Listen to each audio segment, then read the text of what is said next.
Up until his death in August of 2023, Yevgeny Prigozhin was the leader and face of the mercenary Wagner Group. In 2014, the group began sending thousands of mercenaries to fight for Russia's interest in Ukraine and the Middle East. We saw a lot of close cooperation with the Ministry of Defense and other Russian institutions in places like Ukraine in 2014, in Syria. The group also began operating in Africa. By the end of 2019, Wagner had offices in 20 African countries. Claims began to surface that Wagner was responsible for war crimes and the murder of African civilians.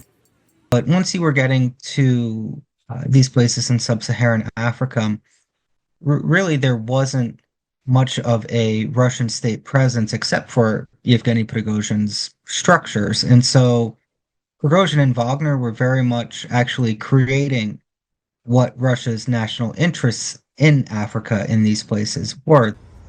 But in June of 2023, Prigozhin's relationship with the Kremlin ended after he led a brief uprising against the Russian authorities. Just 2 months later, he died in a plane crash. Some analysts believe he was intentionally killed.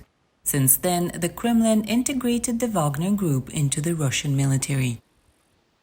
Over the last year and a half, we've seen Prigozhin's empire pulled apart into a variety of structures. Someone goes to the defense ministry. Someone goes to the Russian National Guard. Someone goes to Chechnya's Akhmat Special Forces. Someone goes elsewhere. Ukrainian analyst Maria Kucherenko says the changes point to the role of Russia's military intelligence, commonly known as the GRU, in Wagner. From the very beginning till now, it was under the command of GRU, and actually nothing has changed when it comes to the main structure responsible for the existence and for the activity of this group. Wagner no longer officially fights in Ukraine, but ex-mercenaries do.